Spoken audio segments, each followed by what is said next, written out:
धन्यवाद, धन्यवाद, धन्यवाद।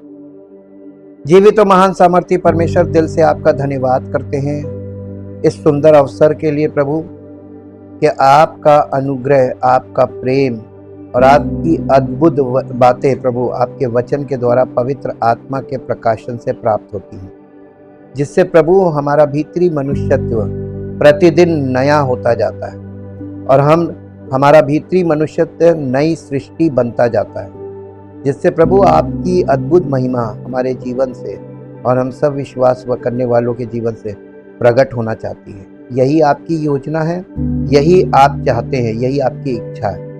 हम आपके पास आते हैं, आपके प्रेम और अद्भुत अनुग्रह के लिए आपका धन्यवाद करते हैं। आपने प्रभु अपने पुत्र के द्वारा इस संसार के लिए जो किया है, उस उद्धार के कार्य को प्रभु हम बहुतों तक पहुंचाने के लिए आपने हमारा चुनाव किया है, नियुक्त किया है, ताकि प्रभु लोग इस सत्यता को सरलता से जान सकें और देख सकें और समझ सकें, जिससे आपकी महिमा हर जीवन में प्रकट हो और इस पृथ्वी पर हम सब मनुष्यों के बीच में आपका राज्य स्थापित हो। सारी महिमा आपको मिले। इस प्रार्थना को प्रभु यीशु मसीह के पवित्र नाम से मांगते हैं, आमीन। सबको जय मसीह की। हम परमेश्वर का बहुत धन्यवाद करते हैं आज के सुंदर अवसर के लिए और इस नई श्रृंखला के लिए जो अध्ययन श्रृंखला शुरू हो रही है, पार्थिव तंबू और स्वर्गीय तंबू।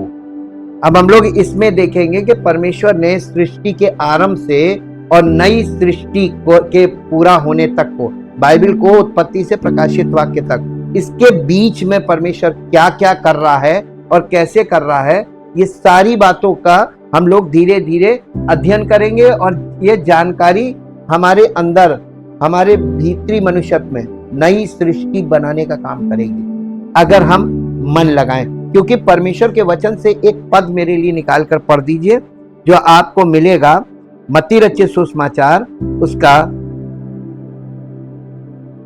13 अध्याय और उसके 10 पद में लिखा है,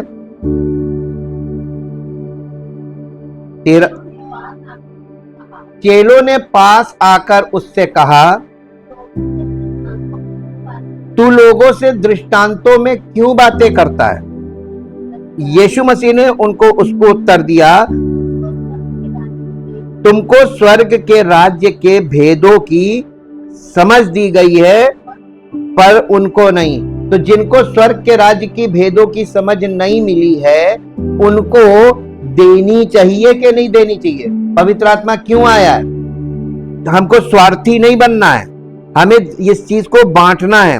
और 12वें पद में लिखा है, क्योंकि जिनके पास है उसे दिया जाएगा और उसके पास बहुत हो जाएगा, पर जिसके पास कुछ नहीं है, उससे जो कुछ उसके पास है वो भी ले लिया जाएगा। मैं उनसे दृष्टांतों में इसलिए बातें करता हूं कि वे देखते हुए नहीं देखते और सुनते हुए नहीं सुनते और नहीं समझते। देखिए, देखना है, देखकर सुनना है और सुनकर देखना है और समझना है। समझने के लिए खाली सुनना नहीं है, समझने के लिए देखना भी है और देखकर सुनना है, सुनकर देखना है और समझना है। समझ कब आएगी? देखकर सुनेंगे और सुनकर देखेंगे। इसीलिए अब ऑडियो विजुअल पे हम लोग आए हैं कि हम आपके साथ जो बातें मुंह से बोल रहे थे उनको आपको स्पष्ट दिखा सकें, ताकि आप समझ सकें कि परमेश्वर हम लोगों के लिए कैसे काम कर रहा है आरंभ से, और उसने क्या क्या चीजें हमारे लिए तैयार की हैं। और इसी अध्ययन श्रृंखला में हम आगे बढ़ेंगे। और आज इस श्रृंखला को शुरू करने से पहले आपसे कुछ बातें परमेश्वर के सेवकों के विषय में भविष्यवाणी में क्या कहा गया है वो हम चाहते हैं कि पढ़ें। मेरे साथ निकालें यिर्मयाह नबी की पुस्तक, उसका 23 अध्याय, द बुक ऑफ जेरेमाया, उसका 23 अध्याय और 23 अध्याय का पहले पद से पढ़ेंगे। पहले पद से हम बता दे रहे, पहले पद से 6 पद तक, 1 से 6। उन चरवाहों पर हाय, हाय का मतलब श्राप हो रहा है। उन चरवाहों पर हाय जो मेरी चराई की भेड़ बकरियों को तितर बितर करते और उनका नाश करते हैं। यहोवा ये कहता है, इसलिए इज़राइल का परमेश्वर यहोवा अपनी प्रजा के चरवाहों से यूं कहता है, तुमने मेरी भेड़ बकरियों की सुधि नहीं ली, वरन उनको तितर बितर किया और जबरन निकाल दिया है। यह इज़राइल के चरवाहों से बोल रहा है परमेश्वर। इस कारण यहोवा की ये वाणी है कि मैं तुम्हारे बुरे कामों का दंड दूंगा। तुम मेरी भेड़ बकरियां जो बची हैं, उनको मैं उन सब देशों में से जिनमें मैंने उन्हें जबरन भेज दिया है, स्वयं ही उन्हें लौटा लाकर उन्हीं की भेड़शाला में इकट्ठा करूंगा और वे फिर फूले फलेंगी। मैं उनके लिए ऐसे चरवाहे नियुक्त करूंगा जो उन्हें चराएंगे, और तब वे ना तो फिर डरेंगी, ना विस्मित होंगी, और ना उनमें से कोई खो जाएगी। यहोवा की ये वाणी है। और फिर 5वां पद, यहोवा की ये भी वाणी है, देख ऐसे दिन आते हैं जब मैं दाऊद के कुल में एक धर्मी अंकुर उगाऊंगा और वो राजा बनकर बुद्धि से राज्य करेगा और अपने देश में न्याय और धर्म से प्रभुता करेगा। उसके दिनों में यहूदी लोग बचे रहेंगे और इजरायली लोग निडर बसे रहेंगे, और यहोवा उसका नाम, यहोवा हमारी धार्मिकता, ये नाम रखेगा। ये कौन है? प्रभु यीशु मसीह। बिल्कुल सही पकड़ा। अब यहेजकेल 34 अध्याय 1 से 10 पद हम लोग पढ़ेंगे। ये चरवाहों के विरुद्ध यहां पर भविष्यवाणियां हो चुकी हैं। 34 अध्याय, यह भी इज़राइल के चरवाहों के लिए। यहोवा का यह वचन मेरे पास पहुंचा, हे मनुष्य के संतान, इज़राइल के चरवाहों के विरुद्ध भविष्यवाणी करके उन चरवाहों से कह, परमेश्वर यहोवा यूं कहता है, हाय इज़राइल के चरवाहों पर जो अपने अपने पेट भरते हैं, क्या चरवाहों को भेड़ बकरियों का पेट ना भरना चाहिए? तुम लोग चर्बी खाते, ऊन पहनते और मोटे मोटे पशुओं को काटते हो, परंतु भेड़ बकरियों को तुम नहीं चराते। तुमने बीमारों को बलवान ना किया, ना रोगियों को चंगा किया, ना घायलों के घावों को बांधा, ना निकाली हुई को लौटा लाए, ना खोई हुई को खोजा, परंतु तुमने बल और जबरदस्ती से अधिकार चलाया है। वे चरवाहे के ना होने के कारण तितर बितर हुई और सब वन पशुओं का आहार हो गई। मेरी भेड़ बकरियां तितर बितर हुई हैं। वे सारे पहाड़ों और ऊंचे ऊंचे टीलों पर भटकती थी। मेरी भेड़ बकरियां सारी पृथ्वी के ऊपर तितर बितर हुई, और ना तो कोई उनकी सुधि लेता था और ना कोई उनको ढूंढता था। इस कारण हे चरवाहो, यहोवा का वचन सुनो। परमेश्वर यहोवा की ये वाणी है, मेरे जीवन की सौगंध, मेरी भेड़ बकरियां जो लुट गईं और मेरी भेड़ बकरियां जो चरवाहे के ना होने के कारण सब वन पशुओं का आहार हो गई, और इसलिए कि मेरे चरवाहों ने मेरी भेड़ बकरियों की सुधि नहीं ली और मेरी भेड़ बकरियों का पेट नहीं अपना ही पेट भरा, इस कारण हे चरवाहों, यहोवा का वचन सुनो। परमेश्वर यहोवा यूं कहता है, देखो मैं चरवाहों के विरुद्ध हूं और मैं उनसे अपनी भेड़ बकरियों का लेखा लूंगा और उनको फिर उन्हें चराने ना दूंगा। वे फिर अपना अपना पेट भरने ना पाएंगे।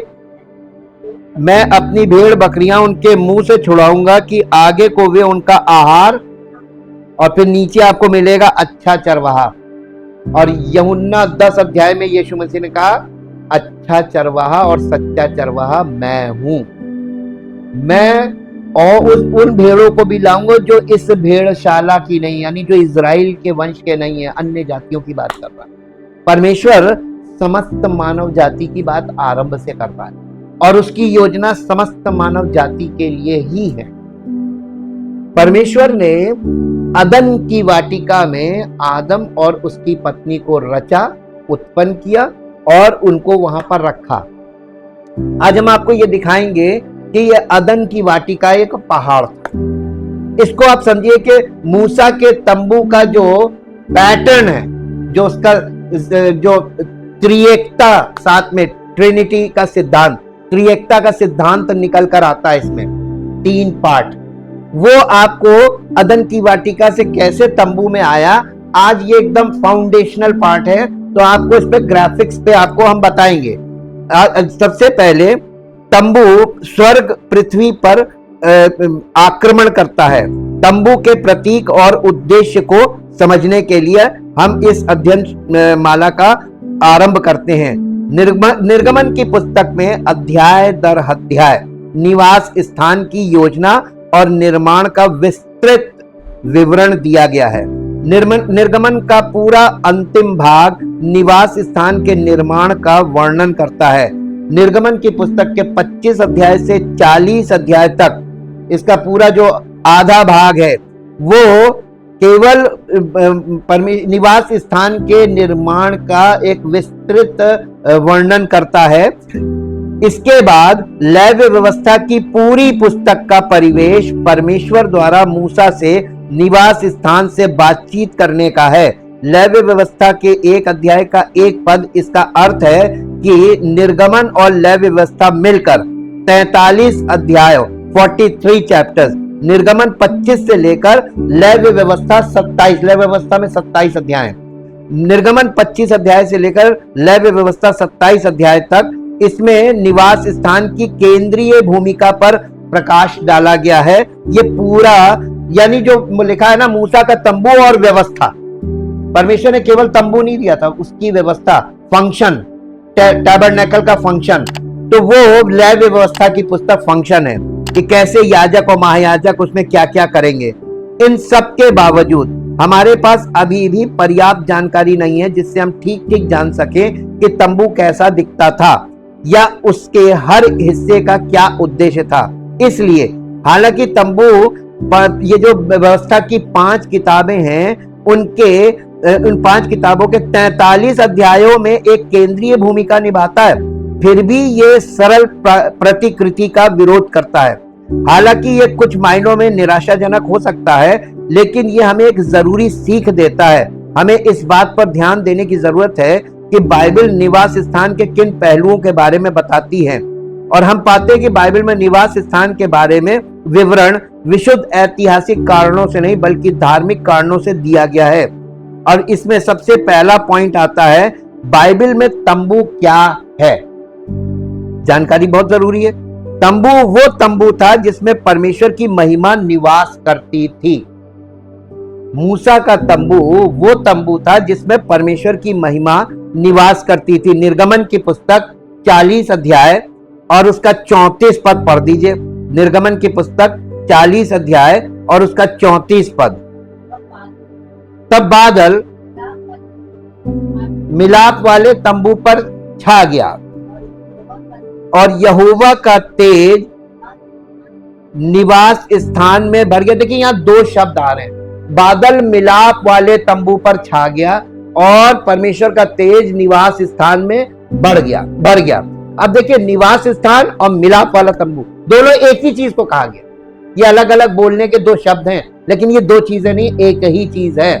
ये मिलाप वाला तंबू नाम इसलिए रखा गया था क्योंकि यहाँ पापी मनुष्य और पवित्र परमेश्वर का और स्वर्ग और पृथ्वी का मेल होता है। इस तंबू में स्वर्ग और पृथ्वी का मेल दिखाया गया, और ये बड़ी गंभीर चीज है। आज कलीसिया में स्वर्ग और पृथ्वी का मेल होता है थ्रू जीसस क्राइस्ट, और इसलिए कलीसिया बहुत गंभीरता से, आपको ये ध्यान रखना चाहिए कि कलीसिया बहुत इंपॉर्टेंट जगह होती है जहां परमेश्वर की प्रेजेंस होती है। दूसरा सैमुएल 7 अध्याय उसका 6 और 7 पद पढ़ दीजिए। दूसरा सैमुएल 7 अध्याय और उसका 6 और 7 पद। जिस दिन मैं इजराइलियों को मिस्र से निकाल लाया, उस दिन से आज के दिन तक परमेश्वर कह रहा मैं कभी घर में नहीं रहा, तंबुओं के निवास में आया जाया करता हूं। इसका मतलब परमेश्वर तंबू में आता था और फिर चला भी जाता था।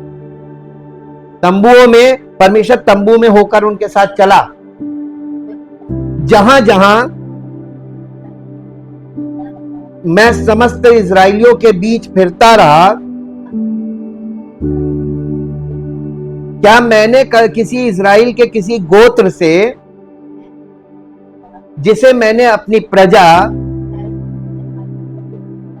इजराइल की चरवाही करने को ठहराया हो, ऐसी बात कभी कही कि तुमने मेरे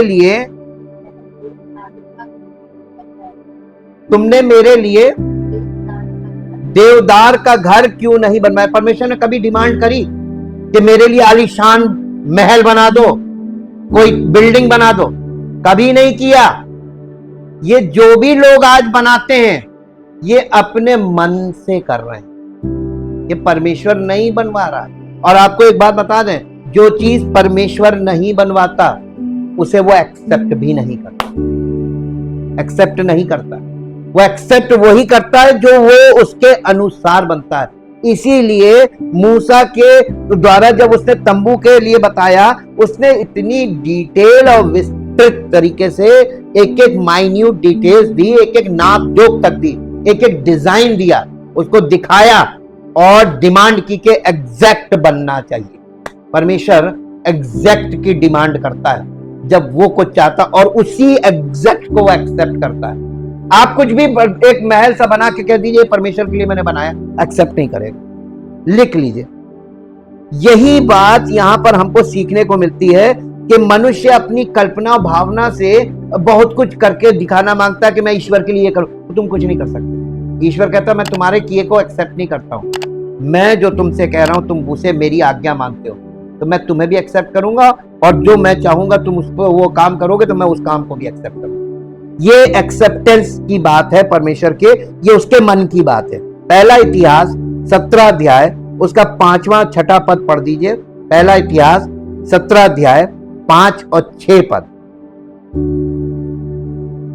यहां इस प्रकार से लिखा है, पहला इतिहास, क्योंकि जिस दिन से मैं इजराइलियों को मिस्र से ले आया आज के दिन तक मैं कभी घर में नहीं रहा, परंतु एक तंबू से दूसरे तंबू को और एक निवास से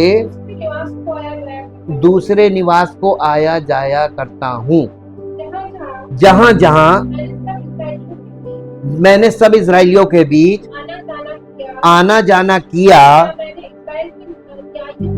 क्या मैंने इजराइल के न्यायियों में से, जिनको मैंने अपनी प्रजा की चरवाही करने को ठहराया था, किसी से ऐसी बात कभी नहीं कही कि तुम लोगों ने मेरे लिए देवदारू का घर क्यों नहीं बना? देखिए, अब आपको एक बात बता रहे हैं, ये मेरे पास ये ऐसा क्वेश्चन है जो मैंने कई पास्टर से किया। प्रभु यीशु मसीह ने कभी बिल्डिंग की बात की कि चर्च बिल्डिंग बना दी? आज वो चर्च बिल्डिंग की बात कैसे करते हैं? जब परमेश्वर कभी हमसे बिल्डिंग की डिमांड नहीं करता, उसका कॉन्सेप्ट ही नहीं, वो मनुष्य के हाथों की चीजों को एक्सेप्ट नहीं करता है। और आज देखिए सबसे पहले बिल्डिंग की बात की जाती है। यहां पे ये चीज सीखने को मिलती है, परमेश्वर आपसे और हमसे अब कुछ नहीं बनवाएगा। उसको जो कुछ करना था बाइबल में सब चीजें कंप्लीट कर दी उसने टैबरनेकल बनवाया, मूसा का ये जो पार्थिव तंबू, और फिर उसने यीशु मसीह के द्वारा स्वर्गीय तंबू को कंप्लीट कर दिया। इस तंबू को सिद्ध करने के लिए प्रभु यीशु मसीह के द्वारा सिद्ध हो गया तंबू, और उसके बाद अब कोई तंबू नहीं, अब केवल मसीह की देह, ये आत्मिक देह है कलीसिया, और इसके लिए कोई building, no need of building, ये आप घर में कर सकते। आपका भीतरी मनुष्यत्व उसको चाहिए, उसको बिल्डिंग नहीं चाहिए। और इसलिए हम लोग इस क्षेत्र में जा रहे हैं कि हम इस परमेश्वर के हर बात को, उसकी भावनाओं को भी हम साथ साथ देखेंगे। भजन संहिता उसका 78 चैप्टर, उसका 60 वर्ष पढ़िए, 60वां पद, 60 वर्ष, भजन संहिता 78 उसका 60 पद। यहां इस प्रकार से लिखा है,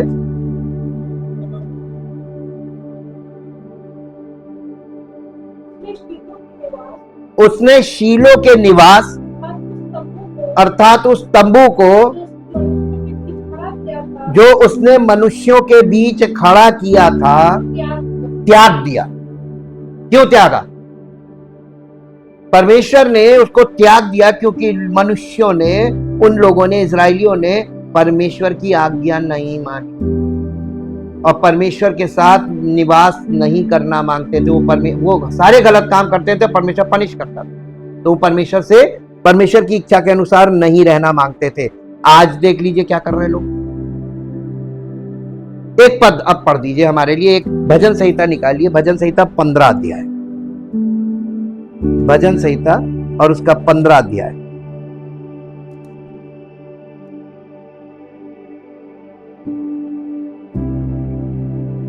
पंद्रह अध्याय का पहले पद से पढ़िए। हे परमेश्वर, तेरे तंबू में कौन रहेगा? तेरे पवित्र पर्वत पर कौन बसने पाएगा? ये बहुत, देखिए दो सवाल हैं, इसको इंग्लिश में दोनों को पढ़ दीजिए। ये पहला पद इंग्लिश में, हे परमेश्वर तेरे तंबू में कौन रहेगा और तेरे पवित्र पर्वत पर कौन बसने पाएगा। वर्स 1 जी, Lord who shall dwell temporarily, तंबू का मतलब temporary, temporarily in your tabernacle, who shall dwell permanently on your holy hill। यानी आप परमानेंटली, आपको परमेश्वर के पर्वत पर निवास करना है, टेम्पररली आपको तंबू में निवास करना है। ये दो चीजें हमेशा दिमाग में रखिएगा, क्योंकि हम लोग इस स्टडी में जब बढ़ेंगे तो हम ये परमानेंट और टेम्पररी को भी समझेंगे, फिजिकल और स्पिरिचुअल में। और आगे पढ़िए अब, नहीं अभी हिंदी में आ जाए। वो जो, देखिए कौन रह पाएगा? वो जो खराई से चलता और धर्म के काम करता है और दिल से सच बोलता है, जो अपनी जीभ से निंदा नहीं करता ना अपने मित्र की बुराई करता है और ना अपने पड़ोसी की निंदा सुनता है। वो जिसकी दृष्टि में निकम्मा मनुष्य तुच्छ है और जो यहोवा के डरवैयों का आदर करता है, जो शपथ खाकर बदलता नहीं चाहे हानि उठानी पड़े, जो अपना रुपया ब्याज पर नहीं देता और निर्दोष की हानि करने के लिए घूस नहीं लेता, जो कोई ऐसी चाल चलता है वो कभी ना डगमगाएगा, वो परमेश्वर की उपस्थिति में वास करने पाएगा। अब देखिए यहां पर परमेश्वर ने जो अदन की वाटिका थी, तो ये देखिए अंदर ये वाटिका है, ये परम पवित्र स्थान समझ लीजिए, गार्डन, वाटिका। और इसके बाद जो बाहर वाला जिसे पवित्र स्थान कहते हैं, ये था बाग, गार्डन, और ये था ये इसको बोलते हैं वाटिका यानी अदन। ये गार्डन जो है ये अदन है, बाग ये अदन है और ये वाटिका, ये दो चीजें अलग अलग है। और ये पूरा ब्रह्मांड है, ये पूरा ब्रह्मांड। तो इस में मूसा के तंबू का जो बाहरी आंगन है वो ब्रह्मांड को दिखाता, वर्ल्ड, पूरी सृष्टि को। और उसमें जो पवित्र स्थान है वो दिखाता है उसको, अदन को। और उसके अंदर जो परम पवित्र स्थान है वो दिखाता है वाटिका को, गार्डन। अब इसको यहाँ पे जब आते तो ये पहाड़ के शेप में हमने अब दिखाया। पहाड़ में क्या है, ये नीचे ब्रह्मांड, और उसके ऊपर ये परमेश्वर ने जब मूसा को बुलाया था तो मूसा से कहा था इजराइल के 70 एल्डर्स को, 70 अगुओं को लेकर आओ। तो वो 70 अगुए मूसा के साथ गए थे और वो एक लेवल पर आधे पहाड़ की आधी दूरी पे 70 एल्डर्स को रोक दिया था, कहा था उन्हें कहो यहीं रुके। ये अदन कहलाता है, आधा।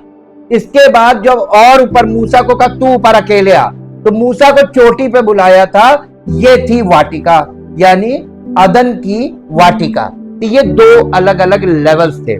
ये कहलाता है होली प्लेस और ये कहलाता होली ऑफ होलीज। होली ऑफ होलीज में कौन गया था, मूसा। ये 70 एल्डर्स नहीं गए थे, इनको नीचे रोक दिया था। और इसके बाद नीचे ब्रह्मांड, फिर इसके बाद देखिए ये वाटिका, ये वाटिका इसके अंदर आ गई। अब ये आ गया टैबरनेकल के शेप में, वाटिका होली ऑफ होलीज में। फिर ये अदन है, होली प्लेस, और ये जो आउटर कोर्ट है ये है ब्रह्मांड, वर्ल्ड। अब संसार, यहां से लोग संसार से यहां तक आ सकते हैं, लेकिन यहां से यहां ये पहाड़ चढ़ने की तरह है विश्वास में। विश्वास का जो बढ़ना है यानी विश्वास में जो ग्रोइंग है वो just like trekking of the mountain, यानी पहाड़ चढ़ने के समान है। विश्वास, आपका विश्वास तभी बढ़ेगा, इसमें स्ट्रेस है, इसमें रिस्क है और इसमें एक्सर्शन है। और एक्सर्शन से जब आप चलेंगे तब आपका विश्वास बढ़ेगा। बैठे बैठे कल्पना से विश्वास नहीं बढ़ता। मसीही जीवन विश्वास में चलने का नाम है। और कहां से चलना है, हमें संसार से परमेश्वर की उपस्थिति के लिए चलना, upwards, upwards, downwards, upwards, downwards. मूसा को कितनी बार ऊपर जाना पड़ा? नहीं, मूसा कई बार गया, कई बार गया। जो वर्णन दिया गया है 10 हुक्म के लिए, पहले मूसा को बुलाया था, उसको 10 हुक्म की पटियाएं दी थी, हम आपको याद दिलाते हैं। और वो 10 हुक्म की पटियाएं लेने जब गया था, 40 दिन के बाद जब वो लेके आ रहा था, परमेश्वर ने उससे कहा देख नीचे सब बिगड़ गए। और वो हारून महायाजक ने उनके लिए सोने का बछड़ा बना। ये है निर्गमन 32 अध्याय। और जब वो पटियाएं लेकर आ रहा था और जब आधी दूरी पे यहां पे आया तो उसने उनको देखा कि वो लोग नाच गा रहे हैं और वो सोने के बछड़े की पूजा कर रहे हैं। तो मूसा ने गुस्से में वो तख्तियां फेंक के तोड़ दी। याद आया? फिर परमेश्वर ने, वो मूसा ने फिर आके क्या किया, उस सोने के बछड़े को पीसा, कूटा, पीसा, उसको पानी मिलाया, उन्हें पिला दिया गुस्से में। फिर उससे परमेश्वर ने कहा कि तुम फिर अब वो तख्तियां बना के लाओ, लिखूंगा मैं। फिर बुलाया, फिर वो 40 दिन के लिए गया, फिर वापस आया था। फिर मूसा को परमेश्वर ने कहा था आप मेरे पास आओ, तंबू का डिजाइन दिखाने के लिए, उसके लिए वो कई बार गया। तो परमेश्वर की उपस्थिति में बार बार जाता और आता था। और यीशु मसीह पहाड़ पे कितनी बार जाता था? आप चारों सुसमाचार में पढ़िए, जितनी बार वो रात में प्रार्थना करना गया पहाड़ पे। पहाड़ पे क्यों? नीचे क्यों नहीं? क्यों पहाड़? परमेश्वर की उपस्थिति पहाड़ के ऊपर क्यों थी, जमीन पे क्यों नहीं? तुक्का नहीं लगाइएगा। देखिए पहाड़ जो है सृष्टि में एलिवेटेड प्लेस है। पहाड़, बादल जब काहे से टकराता बारिश होती है पहाड़ से, तो पहाड़ को हमेशा स्वर्ग बोला गया, स्वर्ग। तो पृथ्वी पर स्वर्ग जो है वो पहाड़ की चोटी है। परमेश्वर कहाँ रहता है? पहाड़ के ऊपर, स्वर्ग में। और ये स्वर्ग बताया हम लोगों को, परमेश्वर ये कहता है कि मैं यहां पर हूं और तुम जमीन पे हो। और जमीन पे परमेश्वर यानी स्वर्ग कभी जमीन पे ऐसे नहीं उतरता। स्वर्ग और पृथ्वी का मिलन किसी विशेष तरीके से संभव है, ऐसे नहीं संभव है। यह है कठिन बात। तो पर यहां से स्वर्ग का पृथ्वी से जो मिलन था वो मूसा के तंबू के द्वारा दिखाया गया है, और वही चीज यीशु मसीह के द्वारा पूरी की गई है। पर प्रभु यीशु मसीह स्वर्ग से आया और उसने पृथ्वी पर, यानी मरने के बाद गाड़ा गया ना पृथ्वी में, वो पृथ्वी के गर्भ में रहा, तीसरे दिन जी उठा, और उसने इस पृथ्वी के पाप को, जो लिखा ये पहले उसमें लिखा नहीं है कि परमेश्वर ने आदम से कहा था भूमि तेरे कारण श्रापित है। यीशु मसीह ने उस श्राप को खत्म कर दिया उस दफनाए जाने के कारण, और उसके बाद वो स्वर्ग पे फिर वापस गया। तो उसने पृथ्वी और स्वर्ग के मिलन का काम कंप्लीट किया। मसीह की देह में स्वर्ग और पृथ्वी का मिलन होता है, इसलिए ये मिलाप वाला तंबू बन जाता है। यहाँ पिता पुत्र पवित्र आत्मा की उपस्थिति में एक विश्वासी जो आता है, सांसारिक व्यक्ति, उसको समय तो लगता है, लेकिन वो परमेश्वर के प्रेम को पहचानता है, परमेश्वर के वचन के द्वारा वो सारी चीजें। क्योंकि पवित्र स्थान में, मूसा के तंबू में जो पवित्र स्थान था, वहां पर प्रकाश का एकमात्र साधन था, वो 7 ब्रांच कैंडल स्टैंड, जिसे मेनोरा कहते हैं। वही प्रकाश था, प्रकाश स्तंभ। उसके अंदर दूसरा कोई प्रकाश का स्रोत नहीं था। परमेश्वर का प्रकाश अंदर पाया जाता है, और बाहर आंगन में सृष्टि का प्रकाश था, सूरज चांद तारे। तो देखिए, संसार और यानी ये नेचुरल लाइट और डिवाइन लाइट का अंतर भी बताता है मूसा का तंबू। और उसके बाद जो परम पवित्र स्थान था, वहां पर कोई प्रकाश का स्रोत नहीं था, वहां अंधेरा रहता था। वहां पर परमेश्वर का प्रकाश, परमेश्वर ज्योति है, तो जब वो कोई उपस्थिति में जाता तो परमेश्वर की ज्योति उसको मिलती थी, वो डिवाइन लाइट उसके अंदर थी, और वो ज्योति केवल महायाजक ही देख सकता। ये पूरा इसके अंदर का ये तंबू का पैटर्न था, और ये पहाड़ से ये पैटर्न निकल कर आया, और ये 3 लेवल्स बन के आए, आंगन, पवित्र स्थान और परम पवित्र स्थान। और ये बेसिक्स पे हम, इसीलिए बेसिक्स में धीरे धीरे चल रहे हैं, ताकि आपको इस तंबू का जो वो है वो आपको साफ स्पष्ट रहे। क्योंकि परमेश्वर की महिमा वहां निवास करती थी, इसलिए निवास स्थान ने स्वर्ग और पृथ्वी को एक कर दिया था। परमेश्वर की महिमा उस तंबू पे उतरी, और तंबू पृथ्वी पर था, तो परमेश्वर ने स्वर्ग और पृथ्वी को उस तंबू में एक किया। हाँ के ना? स्पष्ट हुआ कि नहीं हुआ? व्यवहारिक रूप से इजरायलियों ने सिनै पर्वत पर निवास स्थान का निर्माण और उपयोग किया। फिर उनके भटकने के दौरान निवास स्थान 40 वर्षों तक इजरायलियों के साथ रहा, क्योंकि निवास स्थान को कम समय में बनाया और हटाया जा सकता था, पोर्टेबल था, फटाक से लगाओ फटाक से हटा लो, और इसलिए यह इजरायलियों के भटकने की जरूरतों के अनुकूल था। निवास स्थान एक तंबू था जहां इजरायली जंगल में अपनी यात्रा के दौरान परमेश्वर से मिल सकते थे। दूसरे शब्दों में, निवास स्थान एक चलता फिरता मंदिर, और ये पार्थिव तंबू एक चलता फिरता मंदिर था, पोर्टेबल, लगाओ और लपेट लो, लगाओ और लपेट लो। इसमें शारीरिक क्रियाएं थी, लेकिन स्वर्गीय तंबू वो हमको बनाना पड़ता है। इसीलिए पौलुस ने कहा, क्या तुम नहीं जानते कि तुम पवित्र आत्मा का मंदिर हो और परमेश्वर का आत्मा तुम में वास करता है?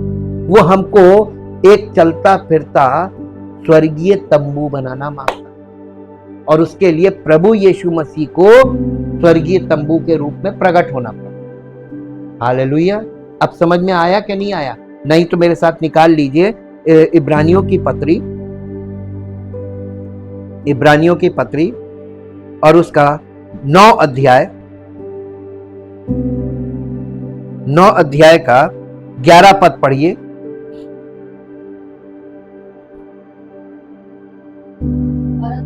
परंतु जब मसीह आने वाली अच्छी अच्छी वस्तुओं का महायाजक होकर आया, तो उसने और भी बड़े और सिद्ध तंबू में से होकर, जो हाथ का बनाया हुआ नहीं, अर्थात इस सृष्टि का नहीं, और बकरों और बछड़ों के लहू के द्वारा नहीं, पर अपने ही लहू के द्वारा एक ही बार पवित्र स्थान में यानी परम पवित्र स्थान में प्रवेश किया और एक ऐसा छुटकारा पाया जिसका कोई अंत नहीं, अनंत। तो आप जब यीशु मसीह के पास आएंगे तो आपको छुटकारा कौन सा मिलेगा? साल भर का? अनंत, जिसका कोई अंत नहीं।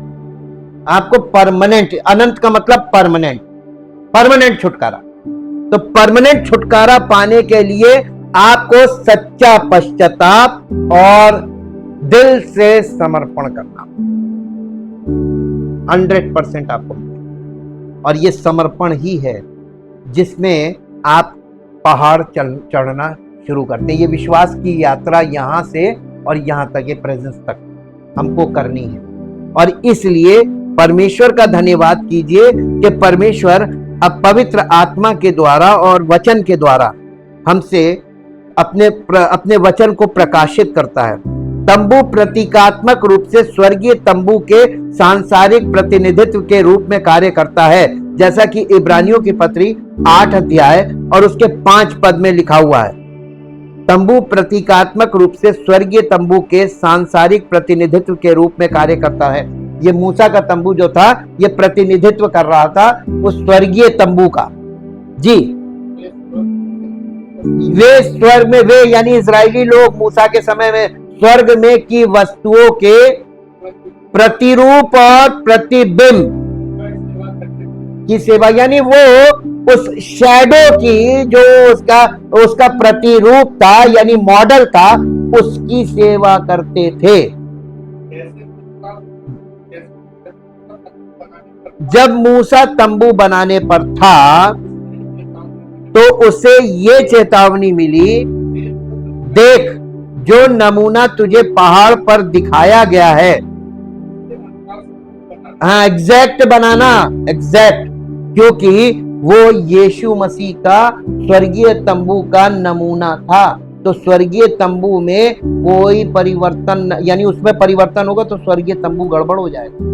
परमेश्वर अपने काम में जरा सी भी एरर पसंद नहीं करता, एरर नहीं होनी चाहिए।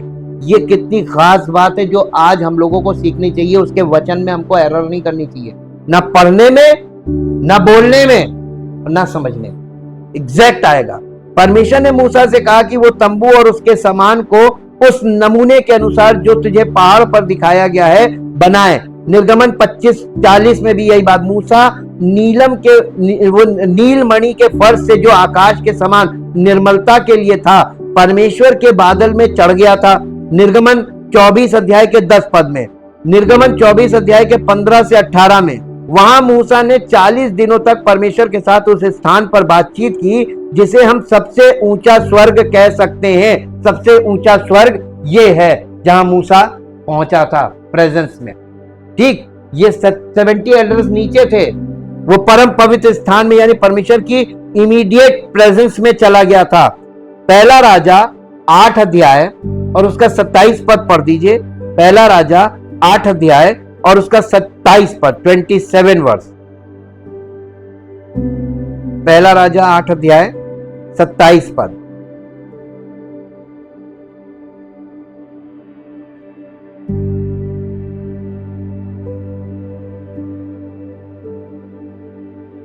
पहला राजा 8 अध्याय 27 पद।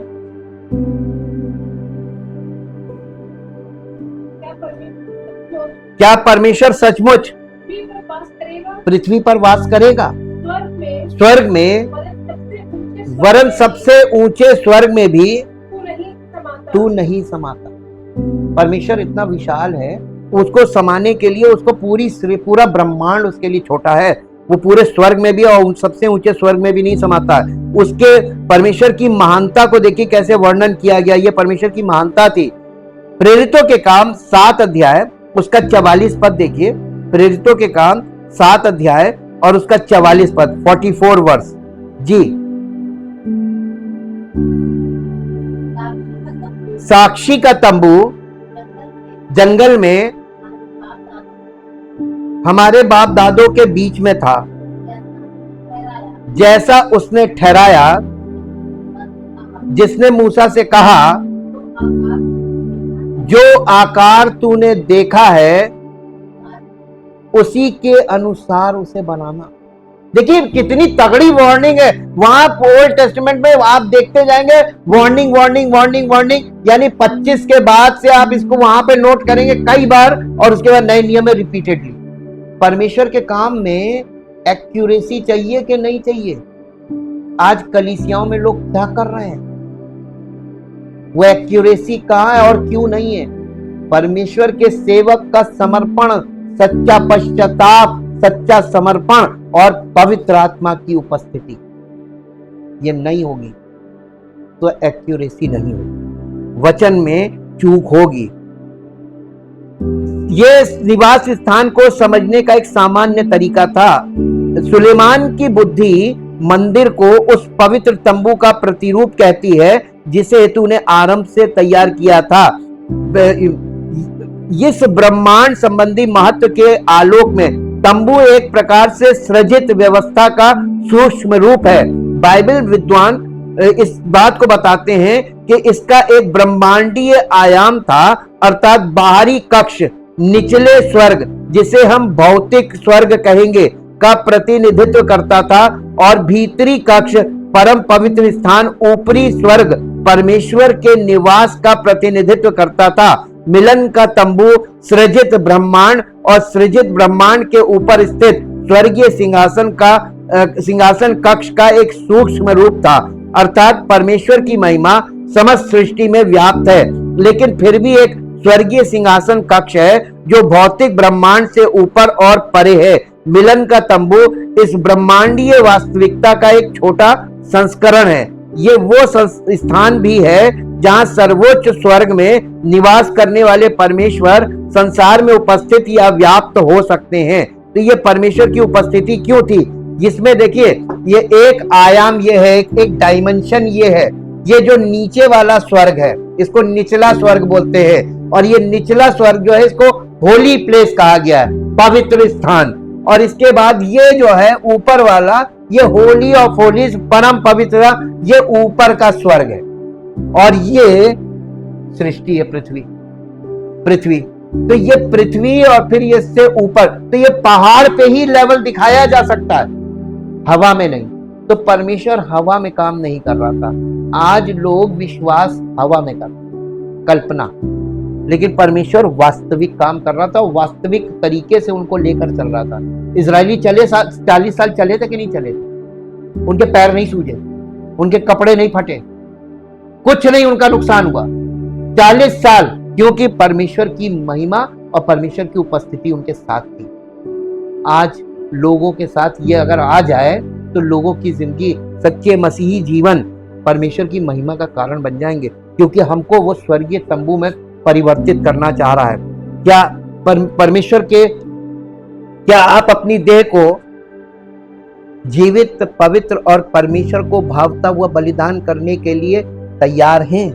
यदि हाँ, तो परमेश्वर आपके इस समर्पण को जो आप करते हैं, परमेश्वर के लिए अपनी देह को जीवित, पवित्र और परमेश्वर को भावता हुआ, ऐसा नहीं कि अपनी मर्जी से, परमेश्वर को जैसा भाए उसकी इच्छा के अनुसार, उसके वचन के अनुसार उसको समर्पित कीजिए, और फिर देखिए वो आपकी और हमारी इस शारीरिक देह को स्वर्गीय तंबू में परिवर्तित करके अपनी महिमा करेगा।